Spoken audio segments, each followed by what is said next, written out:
Good morning friends, welcome to Chakrapani classes. ഇനി അടുത്തതാണ് 29ാം ഭേദഗതി. 29ാം ഭേദഗതി 1973.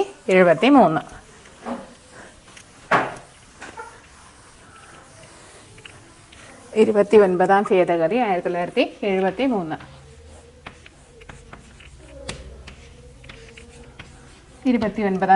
29ാം ഭേദഗതി പ്രകാരമാണ് എന്താണ് കേരള ഭൂപരിഷ്കരണ നിയമം. കേരള ഭൂപരിഷ്കരണ നിയമത്തെ എന്താണ് ഷെഡ്യൂൾ 9 കൂട്ടിച്ചേർത്തു. ഭൂപരിഷ്കരണത്തെക്കുറിച്ച് പറയുന്ന ഷെഡ്യൂളാണ് ഷെഡ്യൂൾ 9.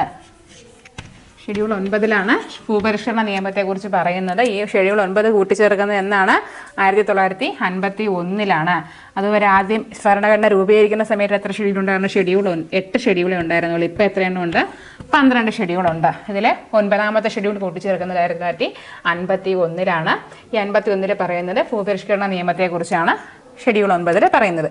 ഇനി ഈ 29ാം ഭേദഗതി 1973 29ാം ഭേദഗതി പ്രകാരമാണ് കേരള ഭൂപരിഷ്കരണ നിയമത്തെ ഷെഡ്യൂൾ 9 ഭാഗമായിട്ട് കൂട്ടിച്ചേർത്തു. കേരള ഭൂപരിഷ്കരണ നിയമം ഷെഡ്യൂൾ 9 ഭാഗമായിട്ട് കൂട്ടിച്ചേർത്ത ഭേദഗതി ഏതാണെന്ന് ചോദിച്ചു കഴിഞ്ഞാൽ 29ാം ഭേദഗതിയാണ്. ഇത് അധികം അങ്ങനെ ചോദിച്ച് കണ്ടിട്ടില്ല, ചോദിക്കാൻ വളരെ ചാൻസ് ഉള്ളൊരു ചോദ്യമാണ്.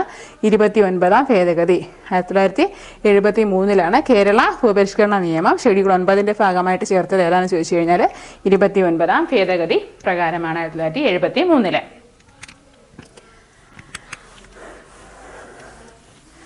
ഇനി അടുത്ത് നമുക്ക് പറയാനുള്ള പ്രധാനമായിട്ടുള്ള ഭേദഗതി ഏതാണെന്ന് ചോദിച്ചു കഴിഞ്ഞാൽ 36ാം ഭേദഗതി. 36ാം ഭേദഗതി 1975. 1975 36ാം ഭേദഗതി പ്രകാരമാണ് സിക്കിം സംസ്ഥാനം രൂപീകരിക്കുന്നത്. സിക്കിം സംസ്ഥാന രൂപീകരണവുമായിട്ട് ബന്ധപ്പെട്ടതാണ് 1975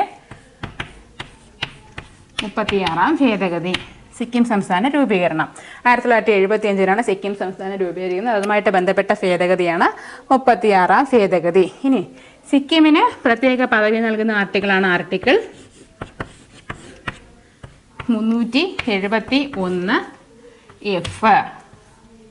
371F ആണ് സിക്കിമിന് പ്രത്യേക പദവി നൽകുന്ന ആർട്ടിക്കിള്. ഇത് ഈ ഇടയ്ക്ക് 1-2 തവണ പരീക്ഷയ്ക്ക് ചോദിച്ചത് കണ്ടിട്ടുള്ള ക്വസ്റ്റ്യനാണ്. സിക്കിമിന് പ്രത്യേക പദവി നൽകുന്ന ആർട്ടിക്കിൾ ഏതാണെന്ന് ചോദിച്ചു കഴിഞ്ഞാൽ 371F. ഏത് അമെൻമെന്റ് പ്രകാരം? 36ാം ഭേദഗതി 1975 സിക്കിം സംസ്ഥാന രൂപീകരണവുമായിട്ട് ബന്ധപ്പെട്ടത്. സിക്കിമിന് പ്രത്യേക പദവി നൽകുന്ന ആർട്ടിക്കിളാണ് ആർട്ടിക്കിൾ 371F. നമ്മൾ നേരത്തെ 371A പറഞ്ഞു. എന്താണ്? നാഗാലാൻഡിന് പ്രത്യേക പദവിയാണ് 371A. ജമ്മു കാശ്മീരിന് പ്രത്യേക പദവിയാണ് 370. ഈ 370 റദ്ദാകുന്ന എന്നാണ്? 370 റദ്ദാക്കുന്നത് 2019 ഓഗസ്റ്റ് 5-നാണ്. 370 ആർട്ടിക്കിൾ 370 റദ്ദാകുന്നത് 2019 ഓഗസ്റ്റ് 5-നാണ് ആർട്ടിക്കിൾ 370 റദ്ദാകുന്നത്. എന്താണ് സംഭവം?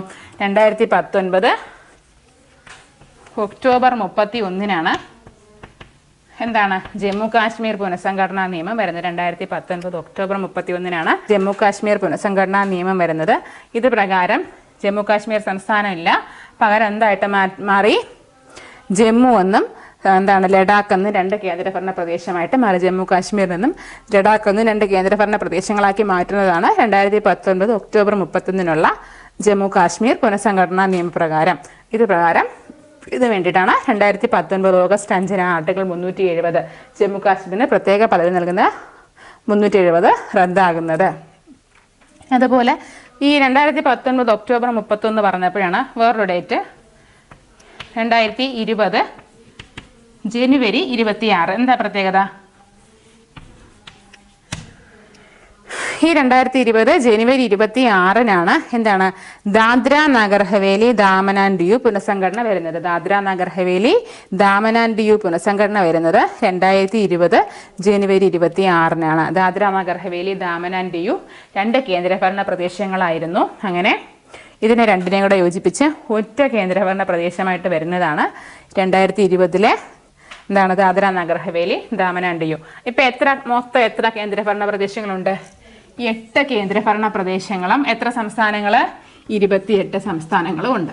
28 സംസ്ഥാനങ്ങളും 8 കേന്ദ്രഭരണ പ്രദേശങ്ങളാണ് ഇപ്പോൾ നിലവിൽ ഉള്ളത്. അപ്പം നമ്മുടെ 371F ആണ് പറഞ്ഞത്. 371F എന്താണ്?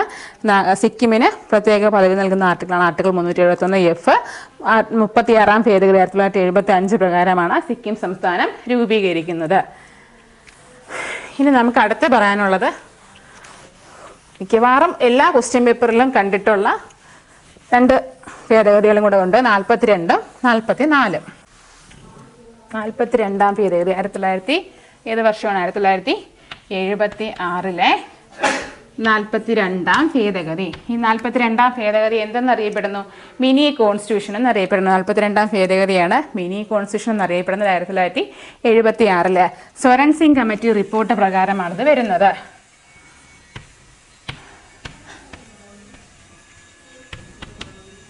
സ്വരൺ സിംഗ് കമ്മിറ്റി റിപ്പോർട്ട് പ്രകാരമാണ് 42ാം ഭേദഗതി വരുന്നത്. മിനി കോൺസ്റ്റിറ്റ്യൂഷൻ എന്നറിയപ്പെടുന്നു. ഏറ്റവും വലിയ പ്രത്യേകത എന്താണ്? ആമുഖം ഭേദഗതി ചെയ്ത ഭേദഗതി ഏതാണെന്ന് ചോദിച്ചു കഴിഞ്ഞാൽ 1976 42ാം ഭേദഗതിയാണ്. ആമുഖം ഭേദഗതി വരുത്തി. ആമുഖം ഒരൊറ്റ പ്രാവശ്യം മാത്രമേ ഭേദഗതി ചെയ്തിട്ടുള്ളൂ. അത് 42ാം ഭേദഗതിയിലൂടെയാണ്. ഈ ആമുഖത്തിൽ എത്ര വാക്കുകൾ കൂട്ടിച്ചേർത്തു? ആമുഖത്തിൽ 3 വാക്കുകൾ കൂട്ടിച്ചേർത്തു. ഏതൊക്കെയാണ് വാക്കുകൾ കൂട്ടിച്ചേർത്തത്? Socialist, secular, integrity.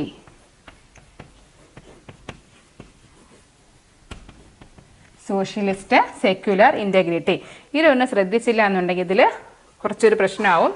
കാരണം ഇതിന് മലയാളത്തിൽ ചോദിച്ചിട്ട് ഏതൊക്കെയാണ് എന്താണ് 1976 പ്രകാരം 1976 ഭരണഘടനയിൽ ഏതൊക്കെ വാക്കുകളാണ് ഉണ്ടായിരുന്നത്, അതുപോലെ 1950 ജനുവരി 26 ഏതൊക്കെ വാക്കുകൾ ഉണ്ടായിരുന്നത്. മലയാളത്തിൽ ചോദിച്ചു കഴിഞ്ഞാൽ നമുക്കൊരു ചെറിയ കൺഫ്യൂഷൻ വരാൻ സാധ്യതയുണ്ട്. സോഷ്യലിസ്റ്റ് എന്ന് പറഞ്ഞു കഴിഞ്ഞാൽ സ്ഥിതി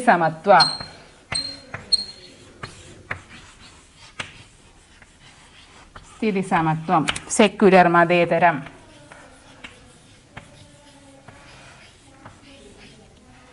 മതേതരം, ഇന്റഗ്രിറ്റി എന്ന് പറഞ്ഞു കഴിഞ്ഞാൽ അഖണ്ഡത.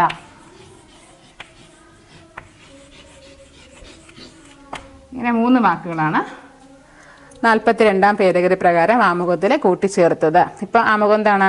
India is a sovereign, socialist, secular, democratic, integrity എന്നാണ് പറയുന്നത്. ആമുഖത്തിൽ എന്താണ് ഇപ്പോൾ ഉള്ളത്? India is a sovereign, socialist, secular, democratic republic. എന്നാൽ 1950 ജനുവരി 26 ഈ വാക്കുകൾ ഉണ്ടായിരുന്നോ? സോഷ്യലിസ്റ്റും സെക്യുലർ ഇന്റഗ്രിറ്റി ഉണ്ടായിരുന്നോ? ഇല്ല. ഉണ്ടായിരുന്നത് India is a sovereign democratic republic എന്നായിരുന്നു. 1950 ജനുവരി 26 ആമുഖത്തിൽ എന്തൊക്കെയാണ് ഉണ്ടായിരുന്നത്? India is a sovereign democratic republic എന്നായിരുന്നു. India is a sovereign democratic republic എന്നായിരുന്നു. എന്നാൽ 1976 42ാം ഭേദഗതി പ്രകാരം എന്തായി? India is a sovereign, socialistic, secular, democratic republic. കൂട്ടിച്ചേർത്ത വാക്കുകളാണ് സോഷ്യലിസ്റ്റ് സ്ഥിതിസമത്വം, സെക്യുലർ മതേതരം, ഇന്റഗ്രിറ്റി അഖണ്ഡത. ഈ 42ാം ഭേദഗതിയിൽ ഏത് ആക്ട് പ്രകാരമാണ് കൂട്ടിച്ചേർത്തത്? ആക്ട് 2 പ്രകാരമാണ് ആമുഖത്തിൽ ഈ വാക്കുകൾ കൂട്ടിച്ചേർത്തത്. ആക്ട് 2 പ്രകാരം. ആക്ട് 2 പ്രകാരമാണ്. ചോദിച്ച ക്വസ്റ്റ്യൻ ആണ്. അതുപോലെ ഇപ്പോഴത്തെ പുതിയ പുസ്തകത്തിൽ വന്നിട്ടുള്ളതാണ്. ചോദിക്കാൻ വളരെയധികം സാധ്യതയുള്ള ചോദ്യമാണ്. ഇപ്പോഴത്തെ പുതിയ പുസ്തകത്തിൽ ഇത് ചേർത്തിട്ടുള്ള ആക്ട് 2 എന്നുള്ളത് ചേർത്തിട്ടുണ്ട്. 1976 42ാം ഭേദഗതിയിൽ ആക്ട് 2 പ്രകാരമാണ് ഈ 3 വാക്കുകൾ കൂട്ടിച്ചേർത്തത്. ഇനി 42ാം ഭേദഗതിയിൽ പറയാനുള്ളതാണ് പാർട്ട് 4A കൂട്ടിച്ചേർത്ത്. ഏതൊക്കെ പാർട്ടുകളും ഒരുപാട് ആർട്ടിക്കിളുകളും പാർട്ടുകളും ഒക്കെ ഈ 42ാം ഭേദഗതി പ്രകാരം കൂട്ടിച്ചേർത്തിട്ടുണ്ട്. ഏതൊക്കെ പാർട്ടുകൾ കൂട്ടിച്ചേർത്തു? 2 പാർട്ടുകൾ കൂട്ടിച്ചേർത്തിട്ടുണ്ട്. കൂട്ടിച്ചേർത്തതാണ് പാർട്ട് 4A കൂട്ടിച്ചേർത്തു. അതുപോലെ പാർട്ട് 14A കൂട്ടിച്ചേർത്തു. പാർട്ട് 4A കൂട്ടിച്ചേർത്തു. അതുപോലെ പാർട്ട് 14A കൂട്ടിച്ചേർത്തു. പാർട്ട് 4Aയിൽ എന്തെന്ന് പറയുന്നു? മൗലിക ചുമതലകളാണ് കൂട്ടിച്ചേർത്തത്.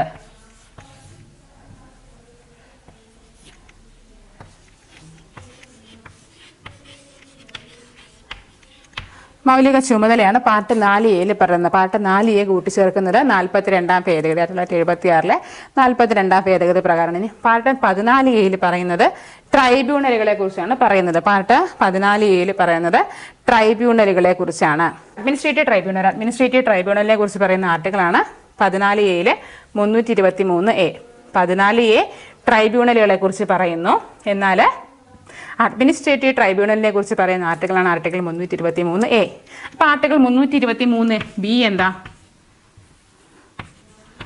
അതർ ട്രൈബ്യൂണലിനെ കുറിച്ച് പറയുന്നതാണ് ആർട്ടിക്കിൾ 323B. 323A എന്ന് പറഞ്ഞു കഴിഞ്ഞാൽ അഡ്മിനിസ്ട്രേറ്റീവ് ട്രൈബ്യൂണലും 323B എന്ന് പറഞ്ഞു കഴിഞ്ഞാൽ അതർ ട്രൈബ്യൂണലും ആണ്.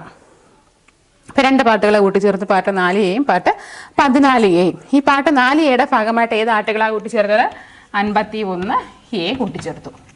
51A മൗലിക ചുമതലകളെ കുറിച്ച് പറയുന്നത്. മൗലിക ചുമതലകൾ അല്ലെങ്കിൽ മൗലിക കർത്തവ്യങ്ങൾ അല്ലെങ്കിൽ മൗലിക കടമകൾ കൂട്ടിച്ചേർത്തത് part 4A 51A, article 51A. ഇനി കൂട്ടിച്ചേർത്ത ആർട്ടിക്കിളുകളാണ്. ഏതൊക്കെ ആർട്ടിക്കിളുകൾ കൂട്ടിച്ചേർത്തു? ആർട്ടിക്കിൾ 39A കൂട്ടിച്ചേർത്തു.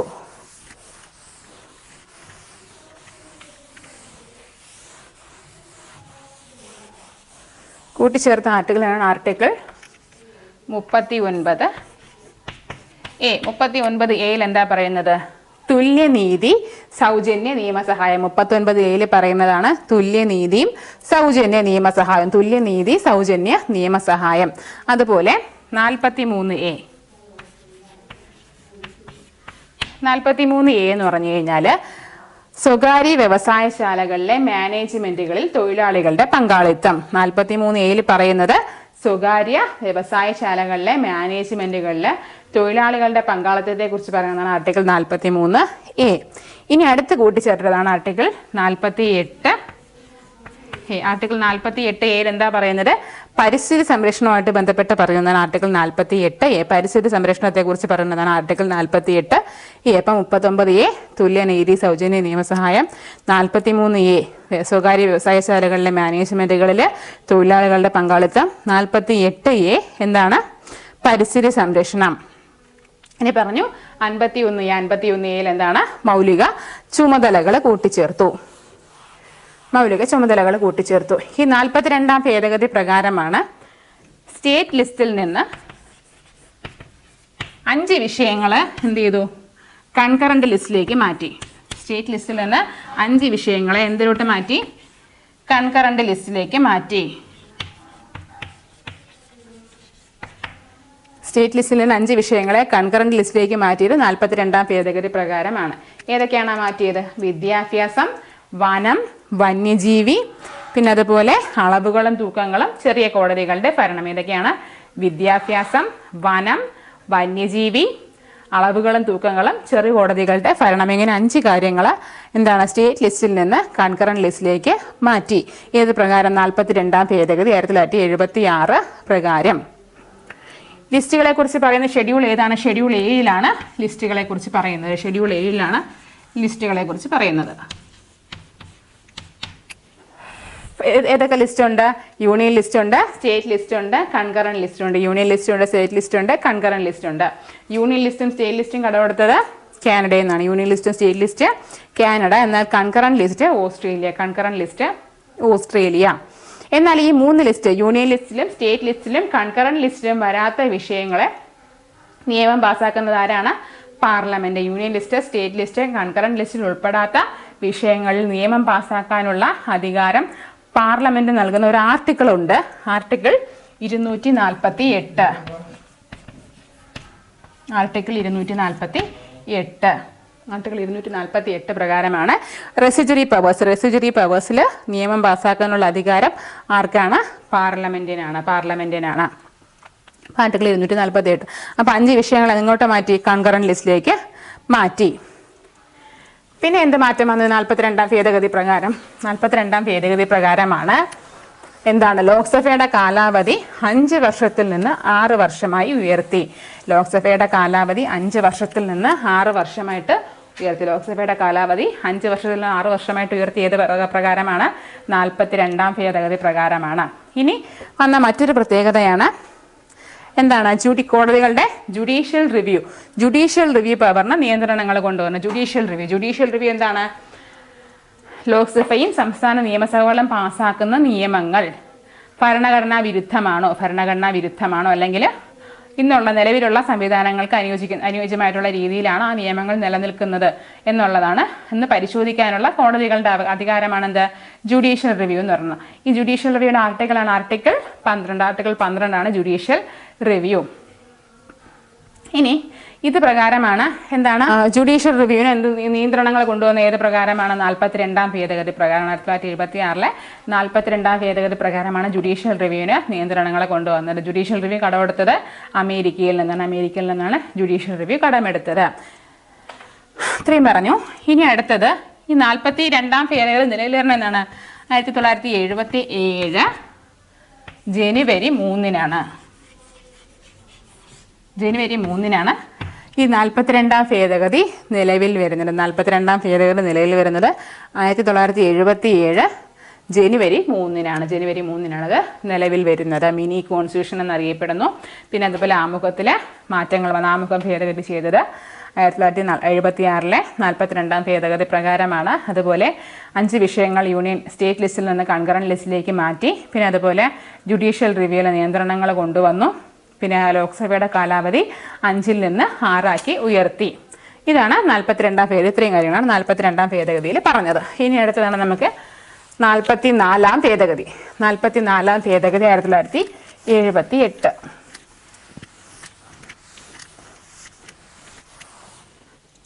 1978 44ാം ഭേദഗതി. 42ാം ഭേദഗതി ആരുടെ കാലത്താണ്? ഇന്ദിരാഗാന്ധിയുടെ കാലത്താണ്. എന്നാൽ 44ാം ഭേദഗതി ആരുടെ കാലത്താണ്? മൊറാർജി ദേശായിയുടെ കാലത്താണ്. ആ സമയത്ത് പ്രധാനമന്ത്രിയാണ് മൊറാർജി ദേശായി. ഇതിൽ നമുക്ക് ഏറ്റവും കൂടുതൽ പറയുന്ന കാര്യമാണ്, മിക്കവാറും ക്വസ്റ്റ്യൻ പേപ്പറിൽ ചോദിക്കാനുള്ളതാണ്. എന്താണ്? സ്വത്തവകാശം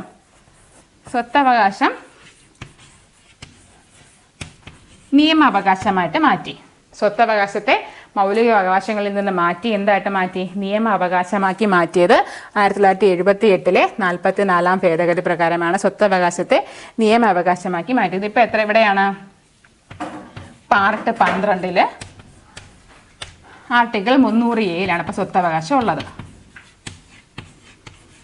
ഇപ്പൊ സ്വത്തവകാശം എവിടെയാണ് ചോദിച്ചു കഴിഞ്ഞാൽ പാർട്ട് 12 ആർട്ടിക്കിൾ 300A ഇപ്പൊ സ്വത്തവകാശം എന്ന് പറയുന്നത് ഒരു നിയമ അവകാശമാണ്. സ്വത്തവകാശം എന്ന് പറയുന്നത് നിയമ അവകാശമാണ്. ഏത് അമെന്റ്മെന്റ് പ്രകാരം? 44ാം ഭേദഗതി 1978 പ്രകാരം. ഇത് ഒന്നാമത്തെ മാറ്റമാണ്. ഇനി അടുത്തതെന്ന് പറഞ്ഞാൽ 44ാം ഭേദഗതി പ്രകാരം വന്നതാണ്. നേരത്തെ എന്ത് പറഞ്ഞു? 42ാം ഭേദഗതി പ്രകാരം ലോക്സഭയുടെ കാലാവധി എത്രയാക്കിയെന്ന് പറഞ്ഞു? 5-ൽ നിന്ന് 6 ആക്കിയെന്ന് പറഞ്ഞു. 5 വർഷത്തിൽ നിന്ന് 6 വർഷമായിട്ട് ഉയർത്തിയെന്ന് പറഞ്ഞു. ഇത് തിരിച്ചു കൊണ്ടുവന്നു. എന്താണ്? ലോക്സഭയുടെ കാലാവധി 6 വർഷത്തിൽ നിന്ന് 5 വർഷമാക്കി കുറച്ചത് 44ാം ഭേദഗതി പ്രകാരമാണ്. അതുപോലെയാണ് എന്താണ്? അടിയന്തരാവസ്ഥ പ്രഖ്യാപിക്കുന്നതുമായിട്ട് ബന്ധപ്പെട്ട് ചില നിയന്ത്രണങ്ങൾ കൊണ്ടുവന്നു. എന്താണ്? യുദ്ധം, സായുധ വിപ്ലവം എന്നീ കാരണങ്ങളല്ലാതെ എന്താണ് 352 പ്രകാരം ദേശീയ അടിയന്തരാവസ്ഥ പ്രഖ്യാപിക്കാൻ പാടില്ല. എന്താണ്? യുദ്ധം, സായുധ വിപ്ലവം. ഈ 2 കാരണത്താൽ മാത്രമേ 352 പ്രകാരം എന്താണ് ദേശീയ അടിയന്തരാവസ്ഥ പ്രഖ്യാപിക്കാൻ കഴിയൂ എന്ന് വന്നത് 44ാം ഭേദഗതി പ്രകാരമാണ്. ഇനി വേറൊരു കാര്യം എന്ന് പറയുന്നത് എന്താണ്? അടിയന്തരാവസ്ഥ പ്രഖ്യാപിക്കുന്നത് പ്രസിഡന്റാണ് പ്രഖ്യാപിക്കുന്നത്. എന്നാൽ ഇപ്പൊ 44ാം ഭേദഗതി പ്രകാരം അടിയന്തരാവസ്ഥ പ്രഖ്യാപിക്കാൻ എന്താണ്? ക്യാബിനറ്റിന്റെ എഴുതപ്പെട്ട ഒരു രേഖ ഉണ്ടെങ്കിൽ മാത്രമേ, ക്യാബിനറ്റ് എഴുതി കൊടുത്താൽ മാത്രമേ എന്ത് ചെയ്യാൻ പറ്റുള്ളൂ? അടിയന്തരാവസ്ഥ പ്രഖ്യാപിക്കാൻ പറ്റുള്ളൂ. അടിയന്തരാവസ്ഥ പ്രഖ്യാപിക്കണമെന്നുണ്ടെങ്കിൽ എന്താണ്? ക്യാബിനറ്റിന്റെ എഴുതപ്പെട്ട രേഖ വേണം എന്ന് പറഞ്ഞത് ഈ 44ാം ഭേദഗതി പ്രകാരമാണ്. അതായത് എന്താണ്? നമ്മൾ 1975 എന്താണ് ആദ്യത്തെ ആഭ്യന്തര അടിയന്തരാവസ്ഥ പ്രഖ്യാപിക്കുന്നത്. ആ സമയത്ത് എന്താണ്? ആ സമയത്തുണ്ടായ പ്രശ്നങ്ങളെയൊക്കെ അതിജീവിക്കാനാണ് എന്താണ്? യുദ്ധം, സായുധ വിപ്ലവം എന്നീ കാരണത്താൽ അല്ലാതെ അടിയന്തരാവസ്ഥ പ്രഖ്യാപിക്കാൻ പറ്റില്ല. പിന്നെ അതുപോലെ ക്യാബിനറ്റിന്റെ എഴുതപ്പെട്ട നിർദ്ദേശമില്ലാതെ അടിയന്തരാവസ്ഥ പ്രഖ്യാപിക്കാൻ കഴിയില്ല എന്നുള്ളൊരിത് കൊണ്ടുവന്നത് ഏത് പ്രകാരമാണ്? 44ാം ഭേദഗതി 1978 പ്രകാരമാണ്. അപ്പം നമ്മളിന്ന് പറഞ്ഞ ഭേദഗതികൾ ഏതൊക്കെയാണ്? 9 പറഞ്ഞു, 10 പറഞ്ഞു, 11 പറഞ്ഞു, 12 പറഞ്ഞു, 13, 14, 15 വരെ പറഞ്ഞു. പിന്നെ നമ്മൾ പറഞ്ഞതാണ് 21 പറഞ്ഞു, ഭാഷയുമായിട്ട് ബന്ധപ്പെട്ടാണെന്ന് പറഞ്ഞു. 24 പറഞ്ഞു. പിന്നെ എന്താണ് പറഞ്ഞത്, നമ്മൾ 26 പ്രിവി പേഴ്സ് നിർത്തലാക്കിയത് പറഞ്ഞു. പിന്നെ എന്താണ് 36 സിക്കിം സംസ്ഥാന രൂപീകരണം 36 പറഞ്ഞു. പിന്നെ നമ്മുടെ മിനി കോൺസ്റ്റിറ്റ്യൂഷൻ എന്നറിയപ്പെടുന്ന 42 പറഞ്ഞു. പിന്നെ 44 പറഞ്ഞു. ഇത്രയും ഭേദഗതികൾ നമ്മൾ പറഞ്ഞ് നിർത്തിയത്. എന്താണ് ഭേദഗതി എന്ന് പറഞ്ഞു കഴിഞ്ഞാൽ ഒരു വലിയ ഏരിയയാണ്. നിങ്ങൾക്ക് ഇനിയും കുറച്ചുകൂടി പോയിന്റ്സ് ആഡ് ചെയ്യാൻ പറ്റുമെന്ന് ഞാൻ വിശ്വസിക്കുന്നു. എന്താണ് നിങ്ങൾ പരീക്ഷയ്ക്ക് വേണ്ടിയിട്ട് നല്ല രീതിയിൽ പ്രിപ്പയർ ചെയ്യുക. കൂടുതൽ ആഡ് ചെയ്യാൻ പറ്റുന്ന പോയിന്റ്സ് ആഡ് ചെയ്യുക. വീണ്ടും മറ്റൊരു ക്ലാസ്സുമായിട്ട് വീണ്ടും വരുന്നതാണ്. താങ്ക്സ്.